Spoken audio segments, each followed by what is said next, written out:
শাকিব খানের ৩ শর্তের রাজি অপু বিশ্বাস নতুন করে এক হচ্ছে তারা নাকি সবই গুঞ্জন।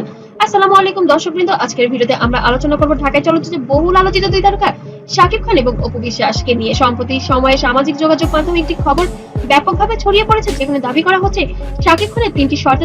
যেটা মনে হয় সেই রহস্যটা হচ্ছে সেই ভালোবাসার কাছে সত্যি আমি অনেক কৃতজ্ঞ। এই ভালোবাসার দাম শুধু ভালোবাসা দিয়েই দেয়া যায়। সারপ্রাইজ হতে পারে সবাইকে আমার কাছে। নাকি রাজি হয়েছেন এবারে অপু বিশ্বাস, এবং সেই কারণেই তাদের সম্পর্ক নিয়ে আবারও নতুন আলোচনা শুরু হয়েছে। তবে ভিডিও শুরুতেই বলে রাখা ভালো, এই ধরনের দাবির কোনো আনুষ্ঠানিক তথ্য আমরা এখনো নিশ্চিত করতে পারিনি। তবে ঘনিষ্ঠ মহল থেকে শোনা গিয়েছে এমনই কিছু আলোচনা চলছে পারিবারিক ভাবে। এবার নাকি শাকিব খান অপু বিশ্বাসকে দিয়েছেন ৩টি শর্ত। দর্শক, সেইটাও বড় ব্যাপার হচ্ছে যে দেশে দেশের বাইরে এই যে মানুষ তাকে মনের মধ্যে যে একটা সুন্দর প্রত্যেকের মনে জেগে রেখেছেন, এর চাইতে বড় প্রাপ্তি আর কিছু নেই। আপনারা জানেন শাকিব খান এবং অপু বিশ্বাস একসময় বাংলা চলচ্চিত্রের সবচেয়ে জনপ্রিয় জুটিগুলোর একটি ছিলেন। একসঙ্গে অসংখ্য ব্যবসা সফল সিনেমা উপহার দিয়েছেন তারা। পর্দায় রসায়ন একসময় বাস্তব জীবনেও সম্পর্কের রূপ নেয়, কিন্তু সময়ের সঙ্গে সঙ্গে তাদের সম্পর্কে নানা জটিলতা তৈরি হয়। এরপর আলাদা পথ বেছে নেন দুজন। তারপরও তাদের নাম একসঙ্গে এলেই দর্শকদের আগ্রহ যেন বেড়ে যায়। সম্প্রতি বলেন তো কেন? কারণ ধামাকা আছে, শুধু এইটুকু বললাম, ধামাকা আছে। ফেসবুক পোস্ট, ইউটিউব এবং ভিডিও এবং বিভিন্ন অনলাইনে আলোচনা হচ্ছে দুজনের মধ্যে নাকি আবারও যোগাযোগ বেড়েছে।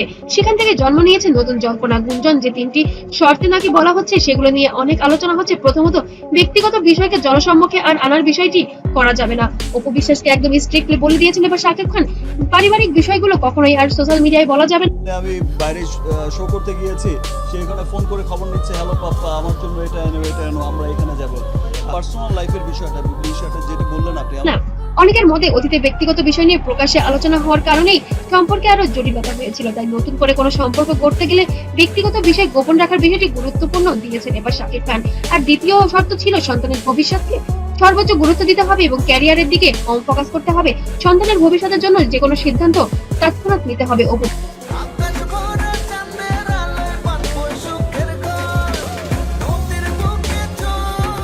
এবার সাকিবের বাড়িতে গিয়ে ছেলে জয়কে বিশ্বাসকে এমনই কিছু শর্ত দিয়েছেন ঢালিউড কিং। তাদের সন্তানকে ঘিরে দুজনের দায়িত্ব ও কর্তব্য সবসময় আলোচনায় আসছে। অনেক ভক্ত মনে করেন সন্তানের কল্যাণের জন্য পারস্পরিক বোঝাপড়া থাকা জরুরি। এবং শেষ এবং তৃতীয় সিদ্ধান্ত দিয়েছেন অতীতের ভুল বোঝাচ্ছে ভুলে নতুন ভাবে এগিয়ে যাওয়া। সম্পর্কে বিশেষজ্ঞদের মতে যে কোনো সম্পর্ক টিকিয়ে রাখতে হলে পারস্পরিক সম্মান ও বিশ্বাস অত্যন্ত গুরুত্বপূর্ণ। এবং বিভিন্ন সময় অপু বিশ্বাস শাকিব খানকে সন্দেহ করে, যেটা আর কখনোই করতে পারবে না, এমনও কিছু তথ্য দিয়েছেন শাকিব খান। তবে ঘনিষ্ঠ মহল থেকে শোনা গিয়েছে পারিবারিক ভাবে বসে সবকিছু নাকি মিটমাট হয়ে গেছে। এখন শুধু তাকে ধুমধাম করে ঘরে তোলারই প্রক্রিয়া। আমাদের বিয়ে, আমাদের সবকিছু কিন্তু হয়েছে তার ডিভোর্সের পরে।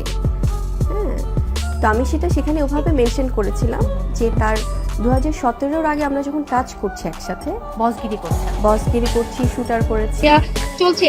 তবে অপু বিশ্বাস এবং শাকিব খানের এক হতে সন্তান আব্রাহাম খান জয় অনেক খুশি। ইতিমধ্যে শোনা গিয়েছে কয়েকদিন হলো শাকিব খান, অপু বিশ্বাস এবং আব্রাহাম খান জয় বাইরে ঘুরতে গিয়েছিলেন, যে ভিডিও এবং ছবি মুহূর্তেই ভাইরাল হয়েছে সোশ্যাল মিডিয়ায়। এদিকে ভক্তদের প্রতিক্রিয়া বেশ মিশ্র। কেউ বলেছেন যদি সত্যি সম্পর্কের উন্নতি হয় তাহলে সেটা হবে ইতিবাচক খবর। আবার কেউ মনে করছেন যাচাই না করে তথ্য নিয়ে অতিরিক্ত আলোচনা করা উচিত নয়, কারণ এর পেছনে আছে শবনম বুবলি। তাহলে শবনম বুবলির কি হবে? সামাজিক যোগাযোগ মাধ্যমে অনেক সময় ছোট্ট একটি গুঞ্জনকে বড় করে ধরা হয়। তবে শবনম বুবলি এবার যেন চুপ থাকবে না, এমনও শোনা যাচ্ছে ঘনিষ্ঠ মহল থেকে। আপনাদের কি মনে হয়, সত্যিই কি নতুন কোনো অধ্যায় শুরু হতে পারে, নাকি সবই সামাজিক যোগাযোগ মাধ্যমের জল্পনা? আপনার মতামত অবশ্যই কমেন্টে জানাতে ভুলবেন না। আর ভিডিওটি ভালো লাগলে অবশ্যই লাইক দিন, বন্ধুদের সঙ্গে শেয়ার করুন এবং এমন আরো আপডেট পেতে অবশ্যই চ্যানেলটিকে সাবস্ক্রাইব করে পাশে থাকবেন। আর অবশ্যই ফলো দিবেন। সবাই ভালো থাকবেন, সুস্থ থাকবেন। আল্লাহ হাফেজ।